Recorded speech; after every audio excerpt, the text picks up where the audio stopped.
y'all. Welcome to Reco12. This meeting is once again a little bit different than previous meetings that we've had. It's going to be much like the one from a couple of weeks ago. Our guest speaker that we had scheduled was unable to show up and be there as we started recording. So we went into the meeting with a hope that things would work out, just like they did a couple of weeks ago. The topic of choice was service and giving back, and I want to share a little passage from the big book of Alcoholics Anonymous here that relates to how I felt when we first started this meeting and how things came together in the end. This is from page 15 of the big book of Alcoholics Anonymous, and it starts out here and says, "I was plagued by waves of self-pity and resentment. This sometimes nearly drove me back to drink, but I soon found that when all other measures failed, work with another alcoholic would save the day." And I soon found that in my experience today. You know, when the guest speaker didn't show up, I felt some fear, some self-pity, some resentment. And then I went into the process like we did a couple of weeks ago and opened it up to the floor after doing a little share myself. And I'm so grateful that work with another addict, worked with other addicts, saved the day. We had several people come in and help out with that. We had Ella, we had Margarita, we had Terese, and Stephan K. And I'm grateful for all of them. Here we go.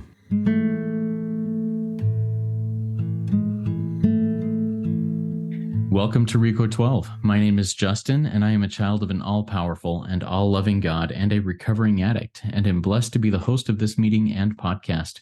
Reco12 is an organization with the mission of learning and sharing the similarities of addictions of all kind and gaining and sharing tools and hope from others who are walking a similar path. We come together from all places, faiths, and backgrounds to gain tools and hope from others who are walking this path. Speakers from our past meetings have represented so many fellowships, addictions, and afflictions, and we look forward to hearing from their messages and continuing to add to the diversity of speakers and backgrounds. Today's speaker, well, it's going to be us for the 184th meeting, and I'm excited about that. We'll have a couple of shares. We'll do some Q&A. We'll kind of shoot from the hip again. Looks like practicing some acceptance. Now, the topic for today was service. So keep that in mind. If you are in the live audience here and you have something you would like to share about service, your experience in step 12, in working with others and serving others, I'd love to talk to you a little bit about that. But we're going to jump into a little bit of business before getting into that. The Reco12 family of recovery resources continues to grow and have more resources for the addict and the loved ones of those addicted. If you have not yet listened to any of the other Reco12 podcasts, including Reco12 Shares, Reco12 Noodle It Out with Nikki M, and the Reco12 Big Book Roundtable podcasts, I highly recommend you check them out wherever you listen to podcasts. I've put those links, and we'll put those links in the chat again here during this meeting in case you would like to check them out. Your donations and subscriptions are making all of this possible, as there are costs to build and maintain these services. On that note, Reco12 is a self-supporting service, and we appreciate your help in keeping us working our Step 12 in this manner. I would love to thank a few of our spearheads and donors from this last week. Thank you to Catherine, Joseph, Alan, and Dory for your donations. Those really help in our mission to share this message with others. And if you would like to become a spearhead and support Reco12 in our mission, please consider going to www.reco12.com/support and making either a one-time donation or becoming a monthly spearhead donor. We're grateful for anything that comes our way, if that's what works within your budget and that's what your higher power is nudging you to do. We look forward each meeting to receiving from the light reflected from our speakers. Today, it looks like that light is going to be from us in the audience. I'll get us started. Hopefully, there's a little bit of light coming from me in this, but that light hopefully inspires hope, meaning, worth, and growth in us, the listening audience. All right, so today's topic, and that I prepared for with our guest speaker who doesn't appear to be able to make it, is service. And service being, step 12, having had a spiritual awakening, we tried to share this message with others and practicing these principles and all we do. And I'm a little bit scattered a little bit right now, and I don't have it in front of me. That's not word for word, but let's get into that. And I want to share a little bit about service in my life. And then what we'll do is, if there's anybody here in the live audience that would like to get in and share a little bit of how they work their step 12, their experience, strength, and hope in that, go ahead and raise your hand in the audience. There's the raise hand icon at the bottom of the Zoom window, and we'll get to you as time goes on. Once again, this is us practicing some acceptance, that things are exactly how they should be. And all right, I'm going to breathe just a second, and we're going to get into this. All right. So, as I mentioned earlier, step 12, service, is the topic of this meeting. I am so grateful for those who came before me, who were willing to sacrifice the time of their time in their lives to give back to me when I was desperate and needed it.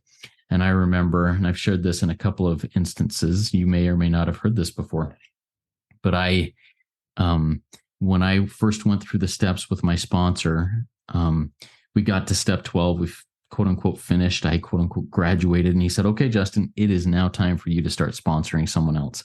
And I just kind of went, I'm not ready for that. I'm only sober a few months here. I've only been in program a handful of months. I'm not ready to sponsor another person. And my sponsor, I was in his home. He lived in the same, only a couple miles from me. So I went to his house to meet with him once a week. And he said, well, Justin, congratulations on working an 11-step program. Good luck staying sober. Get out of my house. And I just remember thinking, whoa, panic.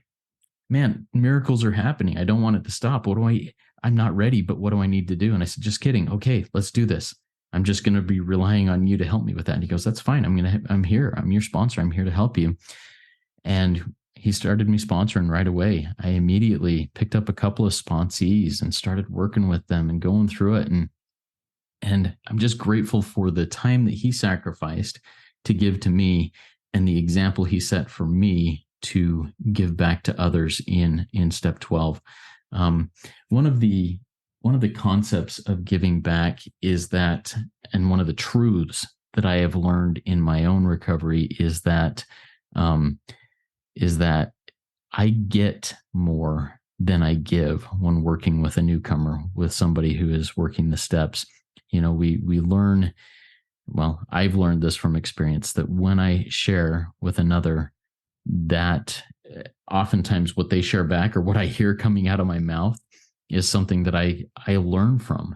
Even a newcomer can say something that just blows my mind and opens my eyes to something brand new. And I'm super grateful for those opportunities.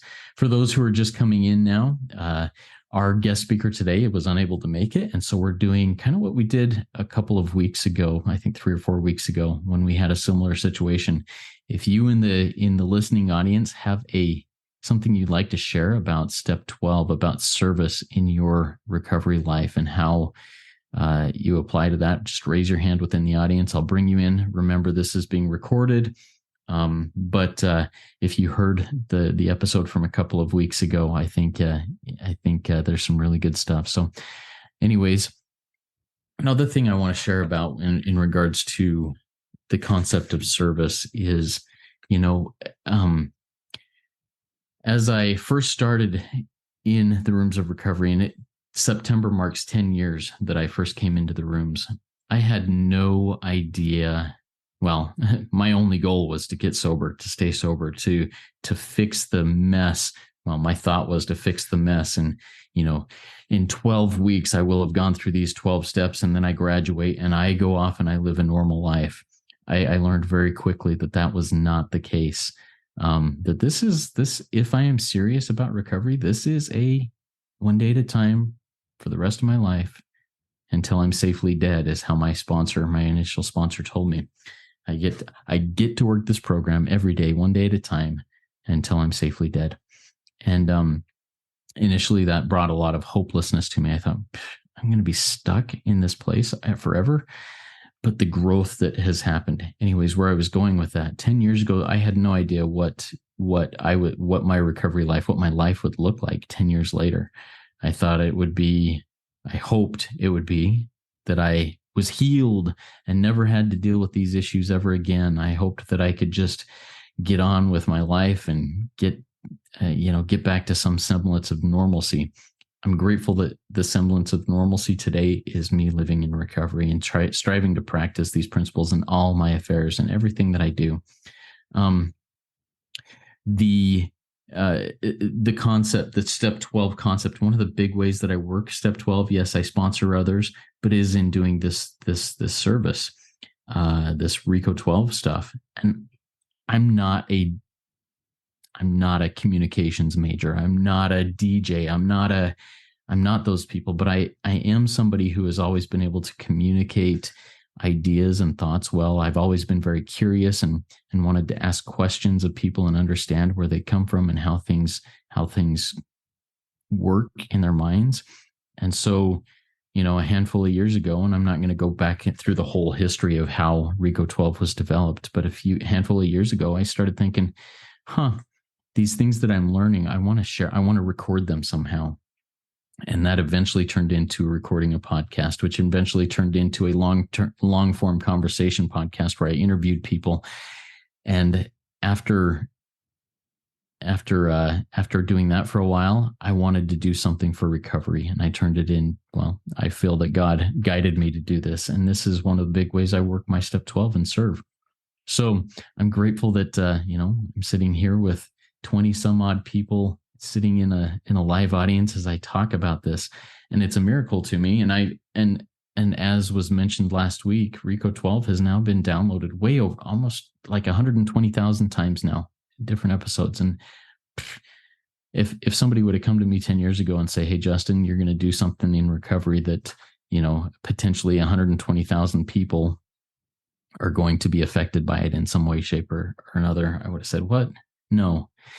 And that's where I want to focus here on my experience, strength, and hope with service, is that it's not about the big things. It's not about doing something that is going to affect 120,000 people. It's about me working with an individual, reaching the one person that's in front of me right then that I have a stewardship with. And from there, when I straighten out spiritually, the physical, the emotional, the relational, all of these other things start to fall into place. And my little tiny curl up in the corner self, me that is hiding from everything, suddenly starts to expand a little bit. And the influence I have with my spouse, my family, my children, my extended family, my neighbors, my whatever, starts to grow. And I'm able to serve them, not just in recovery, but in life. In somehow, some way, when I get outside of myself, my time opens up. That's a miracle that I've experienced in my own life, is that giving back hasn't diminished my availability to help others. Giving back actually kind of expands my plate. Yes, my plate can get full, and God can say, and I can say, you know what? I don't have room on my plate for that right now, but I've got room on my plate for this, and I can help out in another way. I may not have room on my plate to take on another sponsee. I may not have room on my plate to go help somebody move right now, but you know what I can do? I can order pizza and send it to them that are going to move or whatever. I can do something. And that's something that has really helped me out a ton in my recovery journey. So what I'd like to do is open up the floor now to anybody who wants to come in and share a little bit about service in their lives. Or if you have a question, type it in the Q&A link or in the chat, and I will answer some questions. All right, we've got our first person who raised their hand. I'm going to bring Ella in here. And Ella, once you get in here, we'll have you talk a little bit, and then I'll ask you a question or two. Ella, welcome. Hi. Oh, I was afraid I was going to disappear there for a second. Thank you for having me here and letting me share. Absolutely. Have at it. All right. So I love this topic right now because for me, it has been an issue. I've always had the desire to help, but as I've grown in recovery, I've realized how, and being a codependent and an Al-Anon, like there's this manipulative side of wanting to help, to be of service. So it's been interesting to learn to check myself, how we say in the with the spiritual gangsters, check yourself before you wreck yourself, because I was always wrecking myself with that. I was like I didn't know, like it was an enigma for me. Why is it that I don't get what I want? Because I wanted something when I was trying to be of service. I really wanted something. So now that I know how it is, I still like put my hand up like I'm doing right now, but I check myself. I really asked before I come in, and I say, oh, is this of value? Is this worth like sharing, before I actually like just put my hand up because of like whatever it is. No, my Al-Anon issues, my codependent issues. Is this of value? And I heard a yes. And oftentimes another side of this is that when I want to share, or when I want to be of service, it has another side when I say, yeah, like I want to talk, I want to be like do a share, a longer share. And there's a lot of fear behind it. There's so much fear. Once I've said yes, it's like, why did I say yes? And now I don't even want to do it, like I don't want to. And it's this whole process, but like you were sharing just before, there's so much gained after, because if I connect to higher power and just let it sit on my tongue and speak through me, then I'm back in this place. And like, for example, just before this meeting, I was completely overtaken by my ego. I was outside of my higher power, which is inside of me, in my heart.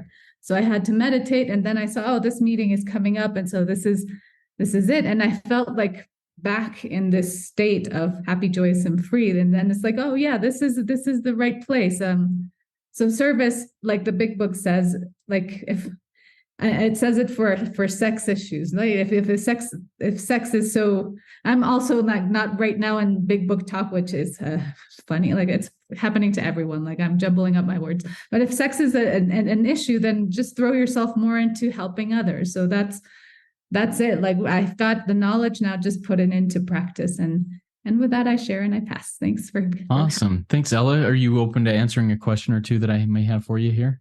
Sure. Awesome. Yeah, one of the things you shared is something that I really deal with a lot. How do you differentiate giving service, helping others, giving back without jumping into either the codependency or the manipulation of others to get what you may want in return? What do you do to deal with that?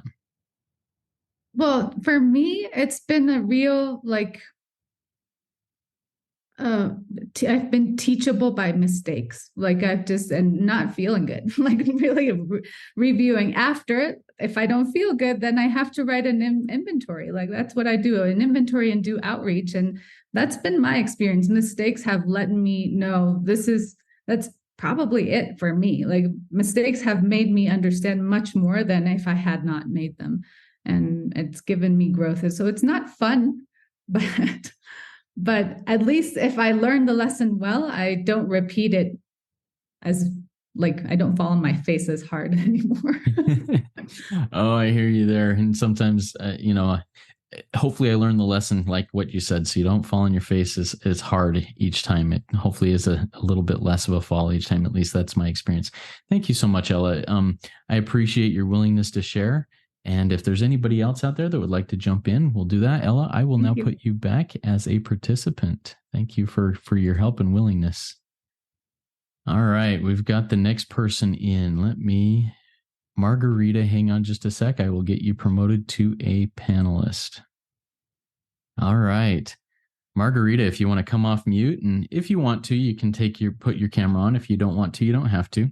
But we're happy to have you on here. Tell us a little bit about your experience with service. Grateful for your willingness to jump in here.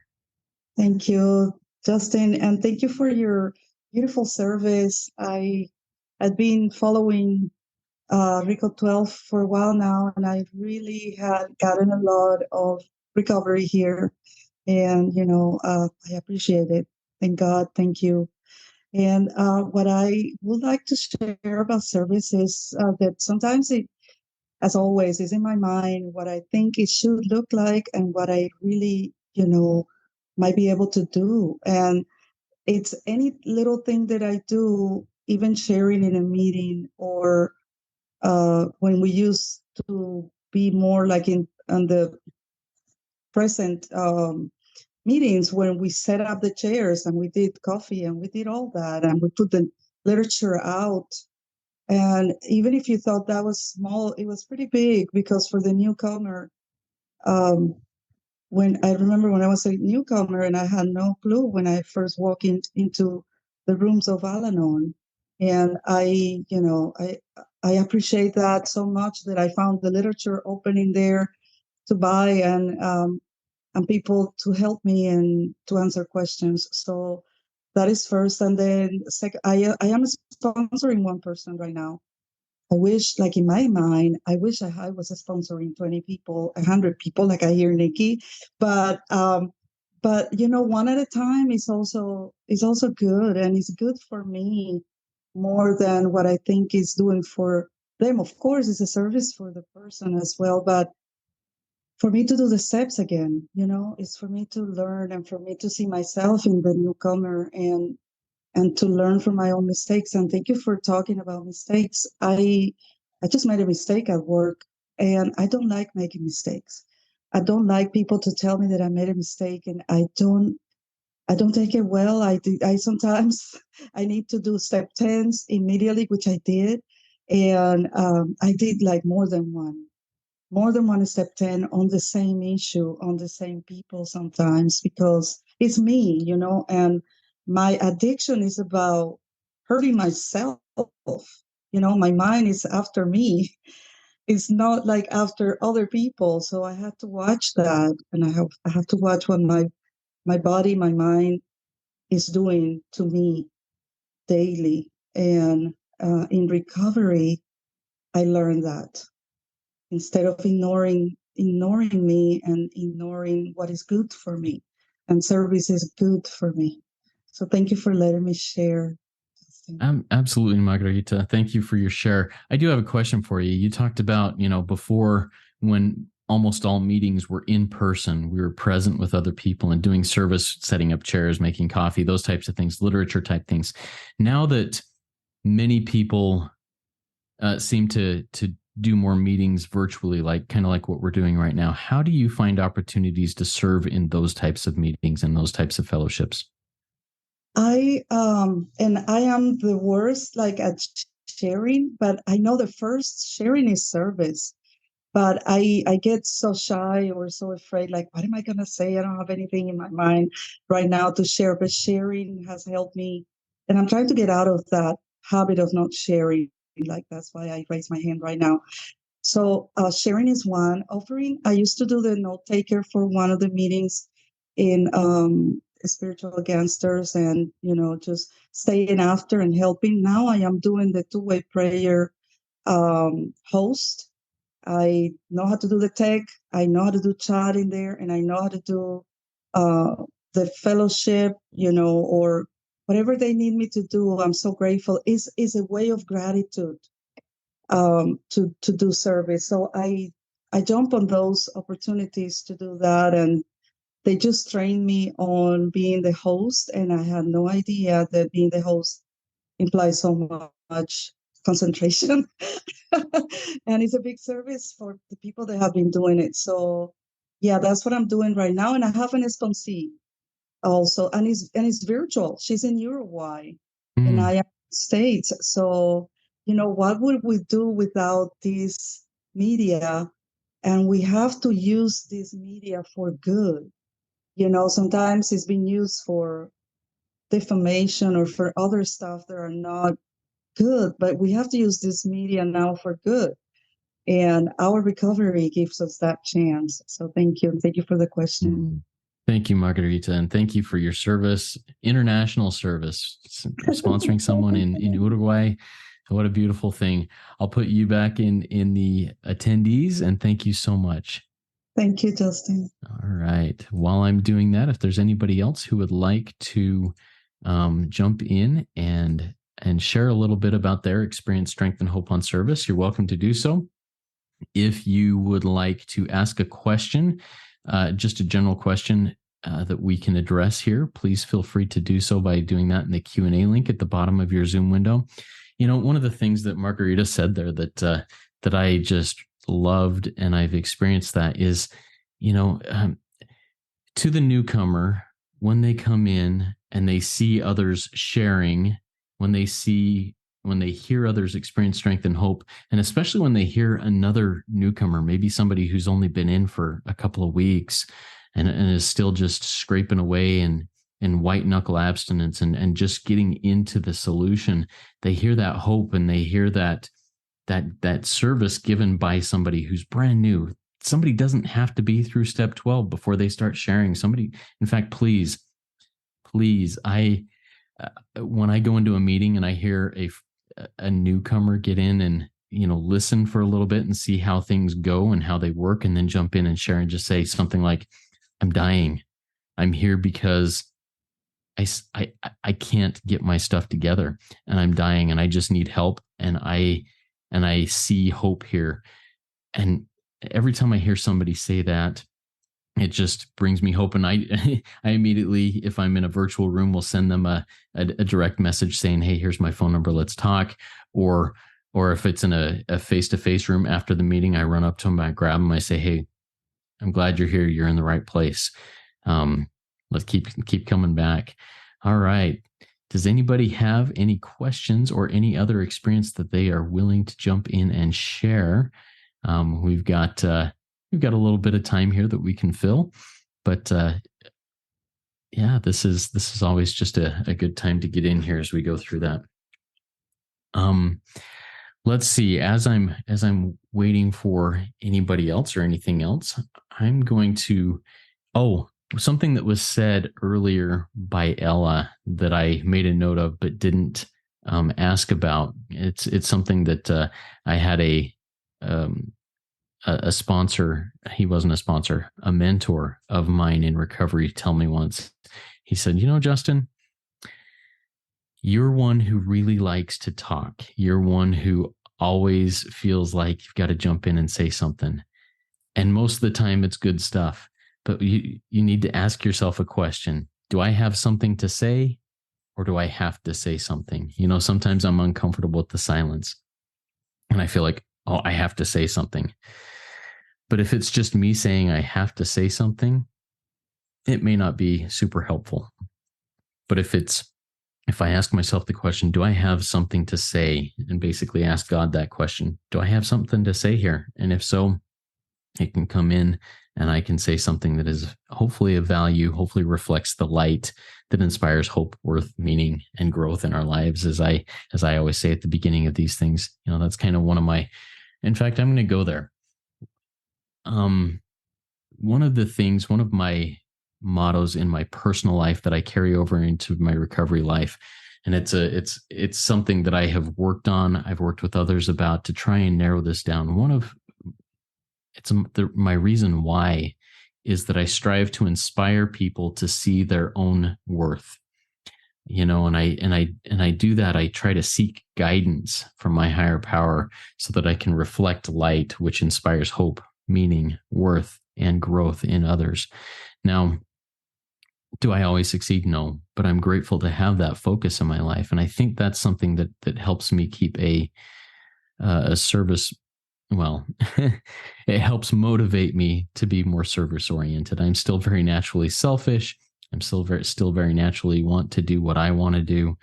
But if I remember that really the reason I believe that God has put me here on earth is to help inspire people to see their own worth, inspire others to see their own worth, does this. That was the reason why I went from the first podcast I did called Know and Do into Journey Through Life, which was a long form conversation. I just wanted to talk to regular old people and ask them about their lives, and then help them see the value they have in their own lives, the value they bring into their family, into the world, into the community, whatever it may be.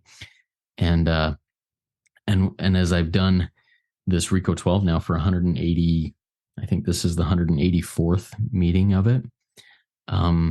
That's my prayer each time. God, help me facilitate a way to help the person who's speaking or the live audience feel something, that they are of value, that they are of worth, that they have something to give in this life. And that helps me a ton. I don't think I've ever shared that whole process, that motto that I have here. So I open myself up a little bit behind the scenes, and I'm grateful to be able to do that. But yeah. Is there anybody else in the live audience here? We've got a little over 20 people. And if anybody else has something they feel that they are being moved upon to share, jump in. I know it's scary. I know that it can be nerve-wracking, but I'm grateful for those who have done it and for those who are listening, either way, whether you share or not. Oh, you know what? We've got somebody else in here. I'm going to bring her in. Hang on just a second. We got Terese. Hang on just a second, and I will get her in. All right. Terese, am I pronouncing that correctly? Terese? Go ahead and come off mute. Yes, you are. Awesome, Terese. Thank you. Yeah. Jump in and share a little bit of your experience, strength, and hope. Thank you. About service. Yes. I was really intrigued when you brought up that question about what is codependency and taking care of others and what is service. Because you're right. When I first heard about service, I thought, I'm doing this all the time. I'm taking care of my kids. I'm taking care of my house. What more? I don't have the energy to do anything else. So I didn't understand what service was. I know now that service is doing my higher power's will, is what it is. First, I need to get myself on a healthy by working these 12 steps. And once I do that, I just ask my higher power every morning through two-way prayer, how can I best be of service today? And just be open to opportunities that are out there. I'm not doing things for my ego. I'm not raising a hand in a meeting because I want to show off what I know. It's my higher power. Is there anything I can do here is there anything I need to share? And let my higher power prompt me. I mean, there's no way I would ever want to share on your meeting right now. But my higher power is like, yes, you have a lot of good recovery, Terese. I've been in Al-Anon 35 years, and I've been in sex and love addiction recovery about 2.5 years. So I really feel like I'm in a good place. And service is mainly service for my higher power to help others.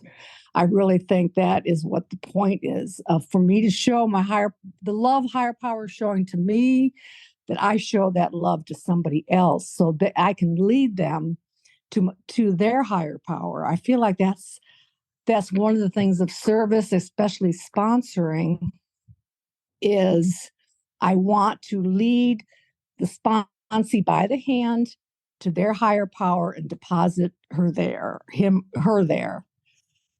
That is my job. And then their higher power can take over talking with them and telling them how to be of service. So it's a wonderful go round. So I love service. I too am part of Spiritual Gangsters, and I think they give a great workbook on how to sponsor. And then I let my higher power bring people to me to sponsor. I don't have to advertise or, be hunting for sponsees or to be of service. My higher power sends people to me. And it's funny, this last sponsee I have, when I first met her, I thought, oh gosh, I don't know if I could help her. And then the next thing I know, like a week later, all of a sudden it's like, oh my gosh, she wants me to sponsor her. And then I totally see when my will, you can see when my will gets in the way, it's like, oh, I can't help her. But when God's will gets in there, all of a sudden everything is possible.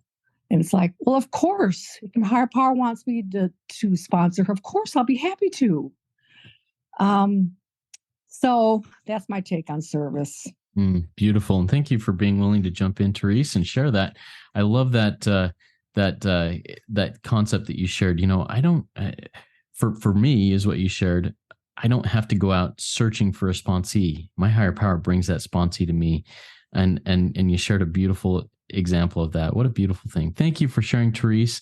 I really appreciate it. We've now got another person who wants to jump in. So I'll put you back in the audience and we'll get out and do that. Thanks, Terese. Thank you. All right, go ahead and come off mute and tell us who you are and tell us a little bit about Step 12 service for you. Great. Thank you so much, Justin. Yes, I'm Stephan, and I am recovering alcoholic, drug addict, codependent, and sex and love addict as well. Thank you so much for this topic of service because just yesterday I celebrated 20 years in active recovery from alcoholism, and along the way I picked up other programs that I found that were useful for me. But even in just sharing this milestone of recovery, I do feel is a bit of service that shows that we do recover and that long-term sobriety can be achieved. I found that service has been an integral part of my recovery. When I first got sober, I was in a treatment program, and one of the requirements was to get a service position at any meeting. And back then, I was just cleaning up chairs and just doing cleanup. But the part of being of service actually made me feel a part of the program as opposed to, a spectator or someone that is just here to receive. Service allowed me to feel that I had something to give, and I do believe that's been the key for my long-term recovery. My recovery hasn't always been great, but service has always been a part of it because I've continually felt a part of the recovery communities I've been a part of. And one thing that I also feel that is important for recovery is that, it's been brought up also that, it's not necessarily about, for me, with one alcoholic working with another directly, as much as, my service to my groups, to general service, to even to young people's committees that I've been a part of. All of those things have also been an important part of service for me, and not necessarily working that 12 step. Although I do believe that is a part of doing 12-step work as well. There's a lot of background work that happens to make meetings like this and other meetings possible, so that this program is available for the alcoholic or addict that still suffers to have a place to come to when they need it. So with that, I'm really grateful to come off mute and share with us. Thank you so much. Awesome. Thank you so much, Stephan. I do have a question for you, and it's one that I could have asked Terese also, but I want to ask you, as you just celebrated 20 years in Alcoholics Anonymous abstinence. What a beautiful miracle and an amazing thing that is. The question I have for you, though, is how have you kept things fresh in your recovery? I mean, you're 20 years in. What have you learned in the last year, let's say, that has kept your recovery fresh and kept you coming back? Ooh, that's a really good question. So as I qualified myself within the last year, I have identified as being a sex and love addict, and so have brought in other programs that I feel that there's, as I peel back the layers of the onion, I do find that there's additional work for me, just that's not necessarily me putting a plug in the jug. So as I do more work, I find that there's more work on myself. I find that there is more and more work to be done, and so through that, I've kept things fresh by finding other programs, finding other groups. Whenever I travel, trying to just interact with others who are in recovery, and seeing if I can get something from each one of them. I love that. Thank you for sharing that, Stephan. So for this next Saturday, I'll be presenting a short, like 10-minute talk in a conference and one of the things that I will be sharing about is how I'm keeping things fresh and how I want to continue to learn from people like you, Stephan, who have been in program for 20 years, like Terese, who's been in program for 35 years, like some of the other people that I've had on here that have been 50 years and, 10 years and 15, all of these different years. I want to interact with people like that have what I want, because it inspires me to keep moving and realize I don't know it all, and I'm not going to learn it all in year 10 or in year 2 or in month 6. I can keep the program fresh. Thank you so much, Stephan, for your willingness to share. I'll put you back in the audience now, and unless there's anybody else who wants to jump in and share, we can start the close down here. I'll give you a minute here if you've got something you want to share. You got just a few seconds to jump in and do that. If not, I'm going to go into the outro of Reco12. All right, guys, thank you so much for making this another unplanned, uncomfortable, but great Reco12 weekly speaker meeting. Jump in the WhatsApp community, record a Reco12 shares on the SpeakPipe link that is in the show notes of the podcast. I'll also post it in the chat of this meeting here. I'm going to do it after I do this reading because I can't multitask. I'm not as cool as other people. But there's a lot of ways to work our step 12 in the Reco12 family. While Reco12 is not a fellowship per se, it's not affiliated with any 12-step fellowship. It's open to anybody, anywhere. I'm grateful for any service given, whether that's in donations, whether that's in shares and questions asked in WhatsApp group, whether that's in people being willing to jump in and share in the meeting, whether that's people saying, hey, I want to be a future speaker in this meeting. If you want to be a future speaker in Reco12, let me know. Send me an email to reco12pod@gmail.com. We'll get you lined up. I'm booking things into December and January now, and that's really cool. But get in there. Let's do this.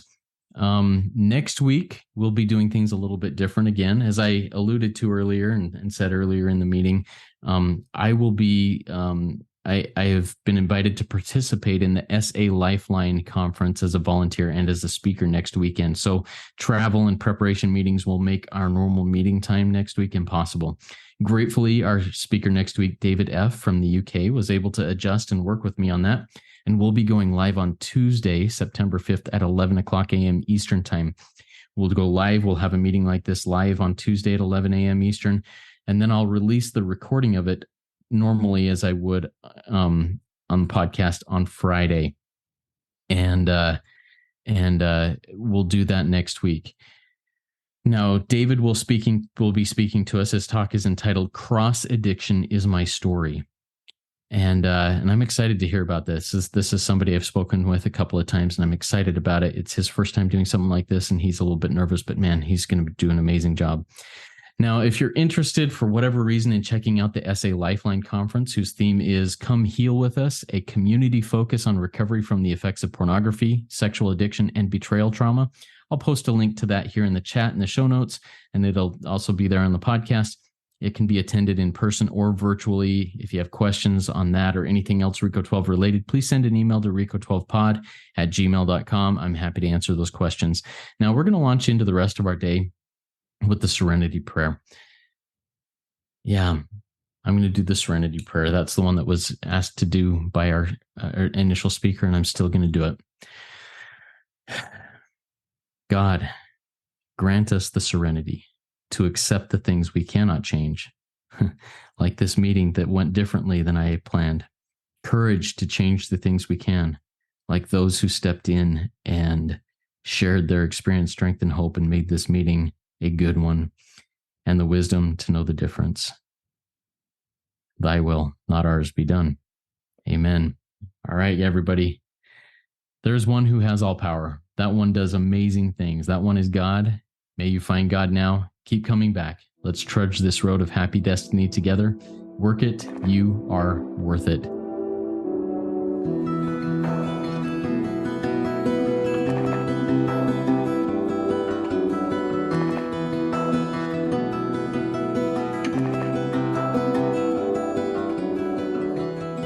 There was a man put his hand by the side of his mouth, and he wanted to scream, but the sound never came out.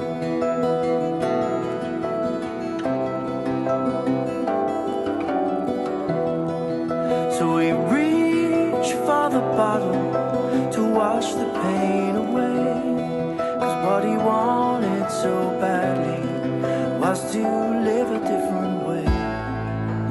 And all of his problems and all of his pain filled up the puddle and rose with the rain. His ship kept on sinking to the bottom of the lake, and he knew for certain that he was just a fake, just a fake. Was a man put his hand by the side of his mouth,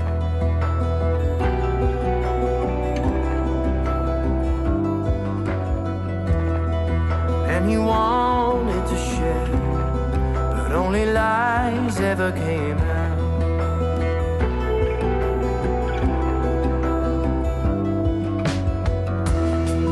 So he reached for the needle to numb the pain inside,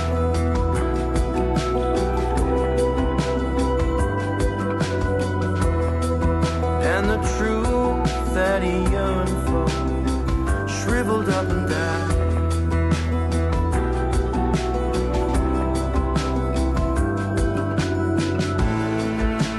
And all of his problems and all of his pain filled up the puddle, rose with the rain. Ship kept on sinking to the bottom of the lake, and he knew for certain that he was just a fake, just a fake.